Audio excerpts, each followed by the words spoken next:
The next day, we get a couple calls from this guy, but it was like 2 different numbers.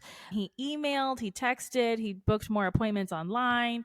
He was really insisting that our esthetician and anybody else would go to his studio that he was renting out for the weekend. It got really weird, really quick. It sounds super creepy. Yeah. And I was like, you might get abducted. Yeah, that's what we said. We're like, girl, you're going to get sex trafficked.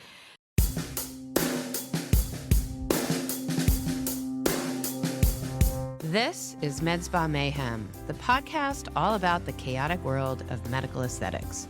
From Botox to lasers to IV bars, learn how to tell real versus fake, legal versus illegal, and safe versus potentially deadly.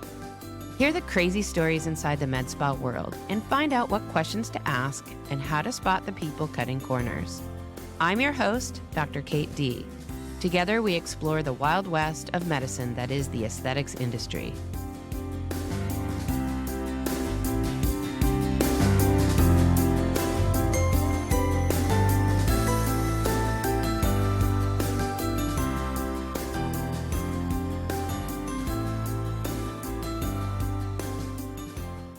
Hi, this is Dr. Kate D, and I am talking today with Christine Sherwood. She is a salon and spa owner and life coach and host of her own podcast, the Beauty Pro podcast. She is from Florida. She did her undergraduate degree, 2 separate degrees, a bachelor's in public relations and also a bachelor of science in political science, and then parlayed all of that into a successful salon business. So first of all, thank you so much for joining me today. We're going to talk all about the ins and outs of salons and spas and share some crazy stories. I really appreciate your being on the podcast today. So much for having me. I really appreciate it. Yeah, I have grown up in the beauty industry for sure. So I'm excited to talk about all the things. Yeah, well, and so we should mention that I recently did an interview with you on your podcast, which hasn't aired yet. So that'll be upcoming kind of early 25, right? Yep, 2025. So that was super fun, by the way. I loved our conversation. That's why you're here today. I think we have a lot to talk about. So I was hoping you could tell our listeners how you ended up in the salon business and because that's really a great story. So can you talk about how you grew up in the industry? Absolutely. So as Kate was talking about, yes, I am a certified life coach, internationally certified. I own a salon and spa with my mom actually in Florida. I did go to the University of North Florida for public relations as well as political science, and I got that dual degree. And growing up in the beauty industry, I had always said, I was like, no, I'm going to be a lawyer. And then I was like, no, I'm going to be an ophthalmologist. And then I said, no, I'm going to be back to a lawyer. And it was always back and forth, because in my mind, I said, you know what? I am going to take care of the fam, right? I'm going to take care of the family. I'm going to make a lot of money and we're going to get it done, right? And then I experienced my first hair and skin show, which is from the Premier Beauty Group, which happens every year in Orlando. And it is this huge educational experience for beauty and barber pros. They have a med spa side. They have the skin. It's like amazing. And then of course there's all this shopping. And that my first experience with that was like, oh my God, what am I doing here? These are not my people. Everybody is so happy. And what the heck is happening? It was just like one big party. Every vendor had their stereo system and they're promoting their brand. And then the minute you cross the line into the skincare, everybody is zen and they are chill. And I was like, what is happening right now? And then I went back to school. Just the fact that people were happy. Yeah. I mean, it was like positive and fun and happy. I went with my mom. You think there aren't any happy lawyers out there? I mean, they're stressed out. They're a bit stressed out. I know. I have to say, every pretty much every one of my college friends became a lawyer. And I can't say that most of them are practicing law still, but it was, yeah, Exactly. And common I was point. like, I mean, I took my LSAT. I was getting ready to go into law Mm. school. And then I was like, yeah, I can't do this. I'm not going to do it. I'm not. You And know so what's then, funny is that's what hooked me. I mean, I did medicine for a really long time, but yeah. one day in aesthetics, and I'm like, oh my God, everyone's happy over here. Yeah, Big they're all influence. happy and they are making money. Okay. And the thing is, I went with my mom who is the hairdresser in the family, and I saw her in a completely different light. Mm. She was like a kid in a candy store, so excited, and I was like, I'm just going to be silent. I'm just going to let her take the lead. I'm not going to argue. I remember saying this. I'm not going to argue. I'm not going to want to do anything that I want to do. This is about her. I'm going to let her shine. And so How that old was, were you at that point? I must have been maybe like 15 years old, Oh, okay. So but I, still very young. I was still very young. And full on into the part where you argue with your mom all the time. So you're deciding you're gonna be quiet was really significant. Yeah, exactly. I was 15 at the time, but I always looked more mature and I was working in the salon anyways. I was always answering the phones, always sweeping the floors, always there. And yeah, that was the pivotal moment in my life. And then when I finished university, I decided, I'll just go back home. I'll find myself, right? Mm. And then I found myself in the family business and I'm thinking, oh my God, what is happening? The marketing is a wreck. We have to get so much organized with our like accountant and stuff, like the legal part of what we're doing. We got to make sure that we are covered. Everything I went to school for just kind of culminated into the beauty world. And then now I have found myself really leading our salon and our spa and training and recruiting and hiring and firing and all these things. And I've learned a lot and I'm very grateful. I'm very grateful that I am not a lawyer and I am not a doctor and I am not those things. I am very happy. Well, that's fantastic. So you've been pretty much on the business side Yeah. of your family business and helped Yes. to grow that and help it to thrive. And meanwhile, also being a life coach and having the podcast. What Mhm. made you decide to start a podcast? So I was actually on another podcast. I was on several and I was really getting the name out there that I am an internationally certified life and business coach for beauty and barber pros. I can do this. I can help you with the wellness part of what we do because people are Mhm. very draining, right? And I found and a friend of mine who had actually come to the salon to give a class. She messaged me and she said, Christine, I listened to you on this podcast. I still don't remember which one. And she goes, we need more of you. Like, you need to be doing that. And I was like, what? And then the very next day, I put up a podcast. I literally Oh, woke up and wow. I was like, okay, we're going to do it. And we did it. And I have been doing it ever since. That's fantastic. Yeah. So I was kind of hoping that we could back up a little bit and talk Mhm. about your salon business Sure. and spa because I know there's so many crazy things that happen. So there's this Mm. kind of big overlap between what you guys do and what we do in medical aesthetics. You know, we have this sort of commonality.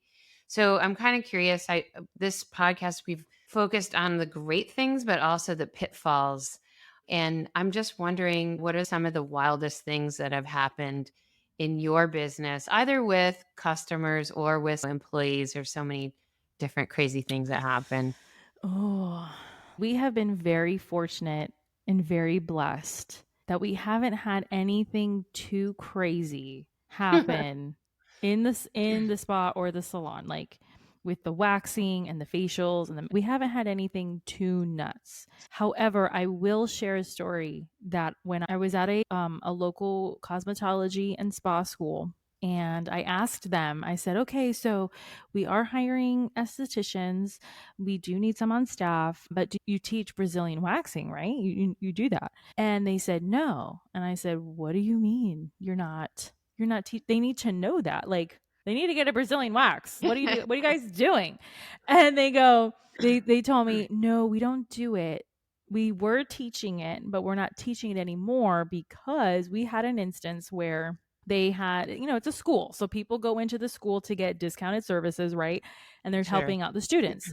So the students gave a Brazilian wax and they applied the wax where they were supposed to, but the client did not follow instructions very well. And you got to lay a certain way so the wax doesn't touch each other. And the client, I don't know, she moved or something, and the wax basically closed her up. Oh.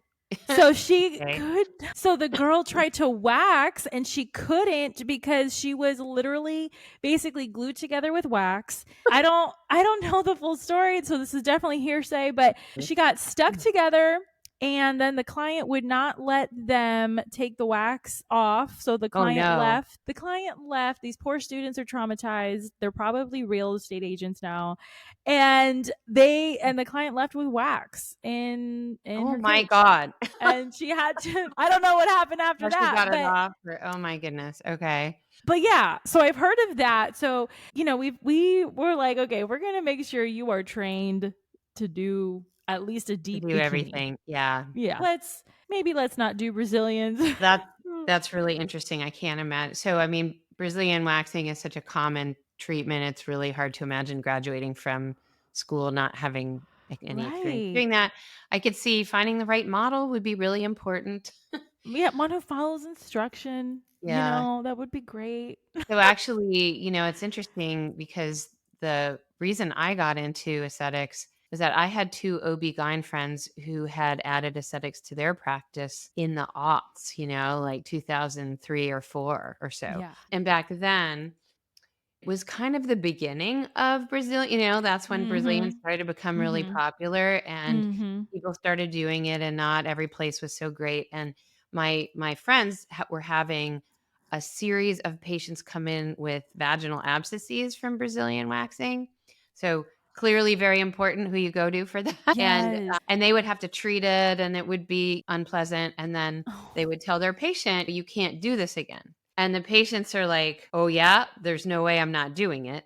So, because once you go Brazilian, it's that's hard to turn true. I back. mean, And yeah. and so they ended up my doctor friend like, they ended up buying one of the first lasers for laser hair removal and doing laser hair Yeah. removal because they were able to do that in a safe way that would not, cause any infection. And so that's how they got into aesthetics, and they developed this Yes. whole part of their practice. And 10 years later, they kind of recruited me into it. So how I ended up in it, but that's so It's that's so great. crazy, and it's just, I mean, I don't know what I would do. I would freak out. I'd be like, If you you're got gonna take glued this together off." down there, Yeah. yeah. Oh my god.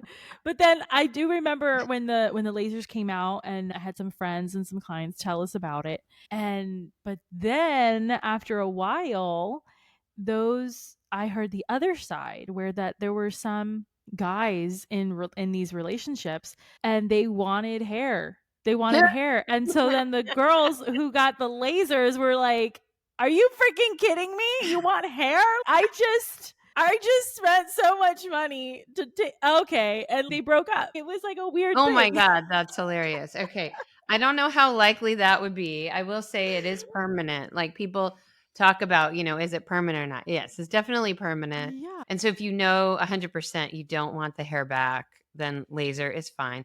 And the other interesting thing about laser versus waxing, obviously you can let it grow back, Mhm. but once there's any gray or white hair down there, the laser's not going to work anymore. So if you really do want to do laser, don't wait till your 50s because there might be a few little white ones that That and is so then interesting. yeah, then you need electrolysis to finish that off. So, That we've was another definitely that was another story that I mean, the salon and the spa is the best. It's the best. So we had somebody come up to me actually, and they go, "Hey, listen, I need to talk to the stylist at the time." And I was like, "Sure, what's up?" And they go, "Well, I need her to mix some color that like on my hair cuz I need to match my hair with, my girl." And I was like, "What?" And at the time I was very young. I was like still in school.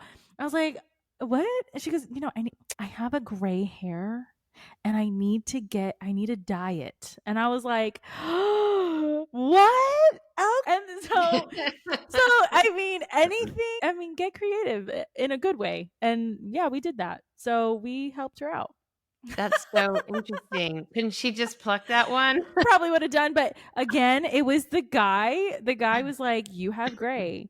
What is happening here? Not cool." And Oh my so, gosh. make sure you Okay. talk. Make sure you have a good relationship with your partner, guys. Come on. Right. Well, definitely vet them too if they're gonna judge you by that. That's like, Yeah. What the heck? oh my Curtain wanted to goodness. match the drapes. So have you dealt with any scams in your salon? Like we once had a dine and dash, like a Botox bandit where, she just kind of said, "Oh, I left my wallet in the car," and ran out the door. Have you ever dealt with stuff like that or any other kind of? Yes, actually. I still remember her face. And it was a client that I actually loved. Like, I thought she was so much fun. She was so cool. And we had the salon here, and she had her little business like in the next building from us, like the next building over. And she would come in all the time, and we would do services for her. And one day she paid with a check. I know we don't pay with checks anymore, but she did pay with a check. And she goes, "Hold on, I'm gonna." Well, what happened? She paid with the check, and then when we went to cash it, I guess there wasn't any money in the Mhm. account, and we were like, "Okay, no big deal. We'll just call her. We'll let her know really gently." And we never got a hold of her, like ever. So we did have that. So then we know. I mean, that this was years ago, right? Who pays with a check anymore? Not many people, but still, we don't accept checks now. We did have that. We also, what we've had recently is with Insta and everything, people can be very accessible, right? And so one of our assistants, she is also a model on the side. And so she does her own makeup and she models for, side hustle. And she got a message from this guy saying, "Hey, I think you're really beautiful. I'm a photographer and a videographer. I'd love to have you be one of my models for one of my 5 whatever brands that he had going on." And she was like, "Oh, okay." So she, is finding it out. But then I get that same day, he messages us on Instagram. He calls, he sets up an appointment online to see her. He wanted like the full works, gentleman's facial, hot towel shave, like the whole pampering experience. We're like, "Great, we got a new client. Awesome." So he comes in, and I'm not sure what he understood, but he comes in, he has all of this gear, like You're photography. Yeah, like photography gear. Oh, If he's going to do a photo shoot in the uh-huh. salon. And I don't know what's going on. I don't know all the backstory at this point. And he comes in, we give him his forms, right? You always want to give your consultation forms and all of the waivers and all that. He's filling it out. He filled it out happily. Not a problem. He goes in and our esthetician comes out and he goes, "Hi. Oh my goodness, I'm so happy to see you. I have something for you." And she was like, "Okay." Like, who doesn't want a gift, right? Okay. So he goes in with her, they do the facial, they do the services, all that. And then he's done. He pays. He gives us his credit card to stay on file, like all the things. Like the ideal client. He leaves and he takes all of his stuff. And the girl comes up to me and she goes, "Christine, I need to show you." And I was like, "Oh my God, what's happening?" He brought her clothes, he brought her makeup, he brought her perfume. I think there was some body butter in there. He was really trying really hard to get her to the studio because he came from Orlando and he was like trying to, promote his brand. And we looked at all of his brands that he was talking about and they were online, like they were like looked like legitimate businesses and all this. And it was so creepy. Okay, the next Mhm. day we get a couple calls from this guy, but it was like 2 different numbers. He emailed, he texted, he booked more appointments online. Was really insisting that our esthetician and anybody else would go to his studio that he was renting out for the weekend because he was only going to be there that weekend to take these photos for I think it was an athletic brand or Hmm. something. It got really weird really Yeah, it quick. sounds super creepy, Yeah. And I right? was like, He Let me might get talk. abducted. Yeah, that's what we said. We're like, girl, you're gonna get sex trafficked. So we had to actually call in some deputies, Oh, and because at this point we're like, oh my god, we're a bunch of girls in here, and this particular esthetician, she is the cutest freaking little spa fairy you have ever seen in your life, and we're like, we got to put her in like bubble wrap. So we called the deputies and we told them what happened, and we're like, what do we do? And they ended up calling the guy and telling him, you can't, no more, cut it out. mhm. And the guy was saying, oh no, I didn't. She reached out to me. And we were Yeah. like, oh my God. And Well, so, but it was a really good lesson. We had the whole team come out and let the deputies, teach and tell us what to do and how to do it. Okay.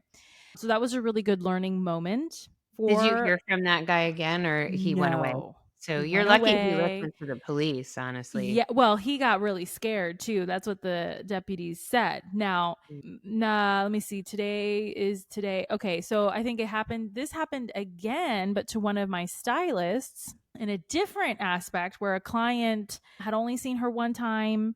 It had been about 3 months, 11 weeks since her last visit. And she said, this was a brand new person. Okay. These are brand new clients. Okay. And she again messages my stylist and says, hey, how are you? I have a gift for you. And she showed it to us, and we were like, this is exactly what happened the other day. The deputies told us we had this whole Uh-huh. thing. If you want to accept the gift, fine. But now at this point, we have to protect everybody else because this sounds like the same exact thing. And when she was here the first time, she was a little jittery at the conversation you guys were having. So Huh. it's not probably a good idea. So, yeah, the scams, and you can never be too careful, Yeah. and I know it can be uncomfortable as an esthetician or a stylist. Like, you don't want to turn anybody away, right? We are all Right. in this together. We're all really desperate for money. I mean, let's be real, right? Like, we all got groceries we got to buy. Okay. Right. Well, it's hard And, to turn down business, and you don't wanna turn people away right, either for some arbitrary right. reason, and you're trying to make sure people are legit. Right. Like, you don't want to be Yeah. weird. You don't want to be weird, but that person who's messaging you or who has only seen you one time in 3 months, like she's not even a regular, client, all of a sudden she has a gift for you. What is the gift? Is it a bomb? Is it acid? What are you going to do to What's me? in there? Like maybe not. Yeah, So yeah. that's the weird stuff we've had.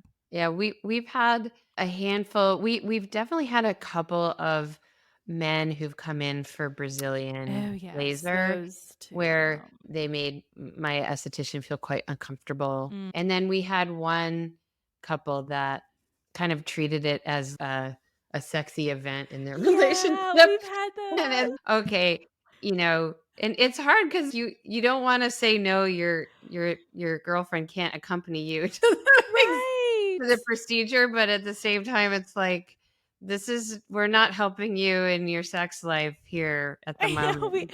we got Take a that couple home. calls. We've got a couple calls for that too, and we're like, okay, but it never happened. They changed it, and we were like, you know what? That's Like probably better. his and hers Brazilians. Do you Yeah, like couples Brazilians? yeah, that's what they said. That's what they said. They're like, hi, we want a couple's Brazilian. We're like, no, we can't. Well, I mean, we've done what have we done? We've done that with body sculpting. We don't really have a setup in my place to do 2 facials at a time, so we can't do that. Right. But I do think it's sweet. I'm all in Yeah, favor. that's like the opposite end of the spectrum, right? We talked about the relationships that are like, oh my God, you have hair. This isn't going to work. And then now we're like, you have hair. Let's do it together. It's just, oh man. Oh man. I don't know. No judgment, but be not weird about it. Okay. Right. I mean, it is kinda interesting how much of this conversation is taken up by Brazilian I know hair all from removal. all of that. I'm sorry. Okay. What else? We could talk about hair on one's head, I guess.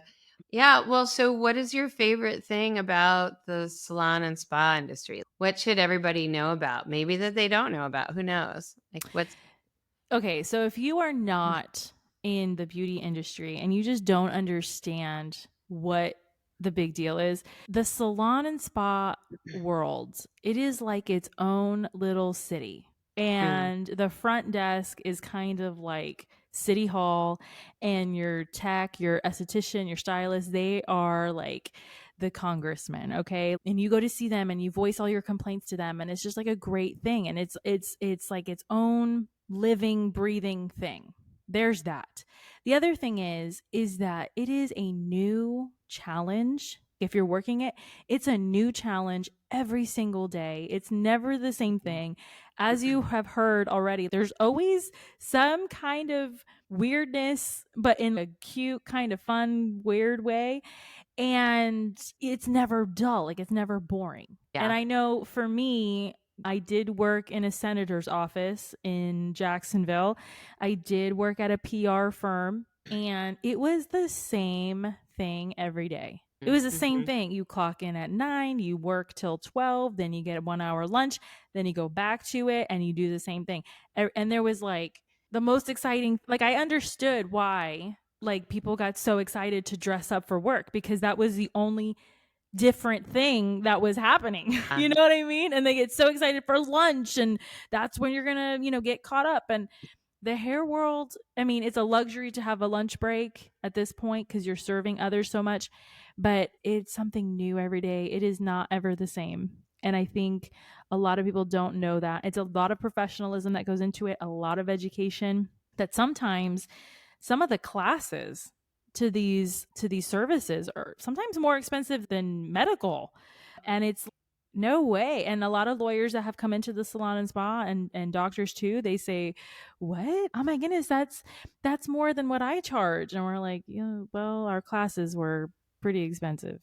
So but we're not just playing Barbies, and we actually did go to school for this. And yeah. Well, and there are a lot of laws around Yeah. hair and skin too. I mean, Oh, it's actually way more regulated than the medical spa yeah. space is.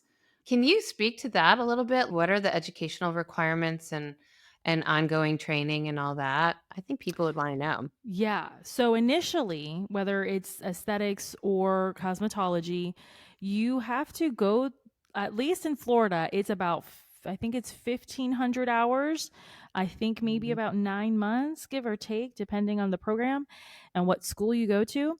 And that's just the basics, that's the Mhm. foundation. And it turns out that the foundation is not all of the artsy, creative stuff you see on Instagram. It is Sure. sanitation, it's HIV, it's barbicide Mhm. certifications. It's learning, I mean, to oversimplify, it is learning how to wash your hands, okay? Mhm. And how to disinfect the areas properly so that you can continue performing the service in a relaxing, rejuvenating way. So that's really the basics. Once you get that, and then you can find a salon or a spa where there's like a mentorship or an apprenticeship program, you kind of, what we say in my salon is, okay, forget everything you've learned in school. Now you're going to learn the real way, because we are creatives in this industry, whether you're a esthetician, makeup artist, or stylist. Now you got to take your foundation, you got to take your rules, and now you got to bend them to sculpt to make the thing that you want it to be. We actually use Circadia skincare in our spa side, and it's a very medical kind of product line. And the estheticians have to really know their stuff so that they can concoct and come up with their own kind of regimens for their clients. And that takes creativity. That takes knowing your stuff to be able to kind of bend the rules a little bit to make a really amazing plan so that their skin is beautiful in 3 months when you start seeing results. So there's that part. The other thing is continued education. I said I went to a hair and skin show in Orlando, which is held every year, and they have it all around the country, and there's multiple different kinds of hair and skin shows. It is so vital that our estheticians, that our hairdressers, all those, that they're constantly educating themselves, because there's new techniques, there's new product lines, there's new just ways of doing things that are just going to add to that creativity, to that repertoire of getting to the same result just in a different way. And you get so motivated, and you always learn something new. And I am not a hairstylist or esthetician by trade. And I can tell you that going myself, I'm seeing it from a different aspect, from the communication side, from the legal side, from the presentation of it. And I get so pumped up and so motivated. And I can take what they're teaching and apply it to my everyday life. So it's so important to continue that. And personal development is another thing. Like, just desire to be a better version Mhm. of you, and everything else kind of comes. And are there, so I know that, so with continuing education, all the Yeah. training and certification and licensure and inspections, are there a lot of salons that don't go through those hoops that are kind of on the outside of the system? Yeah. Yes. Yeah. So fortunately for us, we stress it pretty bad. We are very much about following the rules of the Hmm. state, of the Department of Regulation for us. That's what it's called here in Florida. And just knowing our limits so that we can Hmm. maximize it out. Okay. But there are a lot of stylists, a lot of estheticians, makeup artists, salons who they don't do it. Like, they'll go to a hair or skin show maybe once every 20 years.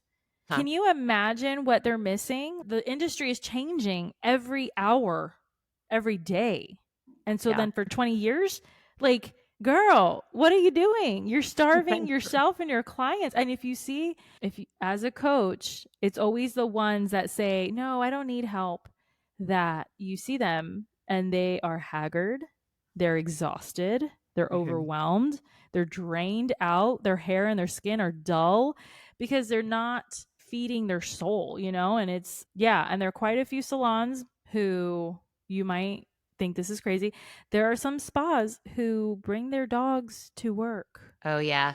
That's something that has really gotten me in the last, I think since COVID, people bring their Yeah. dogs everywhere. And the thing is that dogs lick things and there's bacteria everywhere. And you can't have, as much as dogs are lovely and people love their Mhm. pets and they want to bring them, you can't smear dog bacteria all over a sterile place and expect people to not get skin infections and other things. I Right. mean, Like, I love my beagle, okay? He's my best friend. He goes with me everywhere. But no, you yeah, cannot have you cannot. And I know people are like, "Well, my dentist has 2 Great Danes in his office." And I'm like, yeah. "Disgusting. No, thank you." Well, right. The thing that in with dentistry is your mouth is filled with yucky bacteria and all of their equipment is to keep the bacteria in your mouth and not on them, right?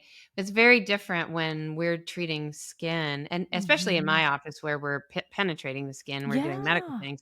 You know, you can't have bacteria from random places floating around. So we have a very strict no animals. Well, for us in Florida, I just had a new stylist today, just got his license, and he took his test today.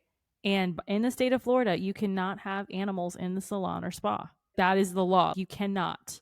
It is a Yeah. sanitation issue. So it's no, you can't. You can't Yeah. do that. So for everybody out there, we're not trying to be mean to your pet or to you or No. cause separation anxiety, but we really have it's not just complying with the law, but we really believe that we're saving your skin. So, Hey, thank you yeah. for that. Yes. Yes. Is there any way besides spotting a pet in the Mhm. salon, is there any way for people to tell a place is cutting corners like that? Or what do you tell people to look for when they're looking for a new place when they move to a new city? First and foremost, listen to your intuition, right? Mm, You're going to you're going to feel vibes before you understand what's happening, right? That's the first and foremost.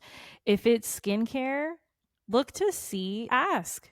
This is these are reasonable questions to ask, and it should be the conversation that your esthetician is educating you on. Ask them about their license, like how many times they clean their makeup brushes, their utensils, like when was the last time they changed their barbicide. Look to mm, see, especially if you're getting a massage too, look to see at the equipment. Are they clean or is it mhm, yellow? Does it mm, stink? Is there wax on the floor? Look at the sheets. I know sometimes when the wax will get on the sheets, or like maybe the wax oil to remove, it'll get on the sheets. That's kind of normal. But if it's like really gross, Yeah. Like they Well, need to buy new sheets. Like that might not be the best place right. for you, you know? Like there is some leeway because, things happen and it's actually like a great spa, but sometimes it's look to see if they're double dipping. That is a Mm. no-no, a huge no-no. I know with microneedling, Can you explain what double dipping is? double dipping. Okay, if you don't know what that is, if you're getting a wax, even if it's a brow wax, a leg wax, whatever, and they use the same stick. They take a stick, they put it on you, and then they take the same stick and they put it back in the wax pot to get more wax. That is Mhm. double dipping. They need to get a new stick for every wax application. That's double dipping because this is nothing against anybody, but you have germs on your face and it's not nice to put those germs and contaminate the whole pot of wax. Okay, we got to start fresh every time. So yeah, have these conversations with your estheticians, with your makeup artists. The med spa, you guys are actually penetrating skin. This We're required, I believe. We haven't uh-huh. we have all of our licenses posted and, Mhm. along with the business license and the Yeah. spa and salon license, it's all kind of posted on the wall. I don't know if that's required in every state, It is but for us in Florida. yeah, my Yeah. guess is probably it is. You can just look for that, make sure Yeah. there's an actual Yeah. license. Yeah. I know that a lot of estheticians and stuff will do a side gig or just open a practice that's in their house or in their backyard or whatever, and those are very unlikely to be licensed. I suppose it's possible, but So for me, I know that's the trend, right? I tell my girls because now, those non-competes are no longer really effective anymore. They passed that, I think, earlier well, this actually, year. that's not true. The Federal Trade Commission put a rule in, and then there was a lawsuit, and that was suspended. So that's not been implemented, and the likelihood of that being implemented under the new regime is extremely like zero. So that's not actually the case. Every state, though, does I'm gonna look have it up. its own state limitations on Mhm. non-competes. Okay. And they're all different. So the only state that I know of that really doesn't allow them at all is California, but Hey, they I'm do gonna look exist this kind of up. everywhere. The Yeah, education. Okay, yeah. cool. Well, I know everybody wants to do the home spa or the home salon and work out of your home and all that. Look, to each their own. I know for me personally, when I go get my nails done, I don't want to be at somebody's house. I feel Yeah, I don't feel it is as sanitized as it could be. But again, to each their own because you know what works and you are attracting a certain clientele. For me personally, and for I know there are quite a few people like me, they like the salon environment. They like to go out and get their hair done, their skin done, sure. a massage, all that stuff. But I'm also very particular too, so I know that plays a part. Yeah, yeah. So first of all, we're kind of running short on time, but Yes. is there anything that we haven't talked about that you would like to leave our listeners with? Any piece of advice or anything that we haven't talked about? I will say the best piece, whether you're a doctor, you're an RN, you're in the med spa, esthetician, makeup artist, whatever you're doing, make sure one, that you know yourself, know what you want. If you're not happy with something, ask yourself why and keep asking yourself why until you get to the core. Because once you know and you understand, then you have that self awareness, and it's kind of a responsibility that you have to yourself to change your life or to change your circumstances. And once you do that, you will be so much more you'll be so much happier, and your clients will feel it, your coworkers will feel it, and even your boss will feel like if you're having issues with your boss and you are asking yourself these questions, you can talk to them, right? They're people just like you. And so definitely do that self examination because that's going to make all the difference. And you'll be able to market yourself and even attract, because it's all energy, it's all an energy shift. You'll attract your people, and you will be successful as long as you stay true to that. Well, I think that's fantastic advice. And the only thing I would add is to believe in yourself too, because once you Mm-hmm. do know your why, once you understand what truly makes you happy, you have to believe in yourself that you can make that happen. And if you don't believe in yourself, then you won't. But Yeah. if you do, you can totally make that happen. And that message is something I've tried to convey to my adult kid, like my cuspy Yes. adult children, like you have to believe that it can be done, and it totally can. Well, you know what, Christine, I love talking with you. This has been so fantastic. I really Thank appreciate you. your taking some time out today to talk to me. And for everybody listening at home, we will have links to reach Christine, all her various businesses in the show notes. So please take a look at that and you can reach out to her. So thank you so Thanks. much, Christine.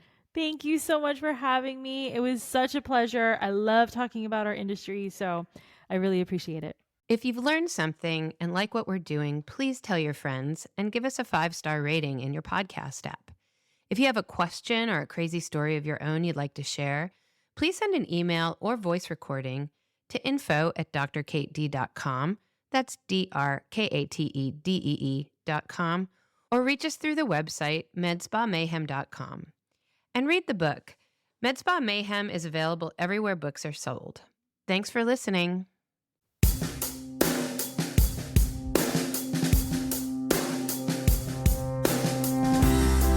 This has been MedSpa Mayhem with Dr. Kate D. We are so grateful you're listening, and we hope you've learned at least one fun or possibly disturbing fact today. Don't forget to hit subscribe on your podcast app and leave us a 5-star review. And read the book.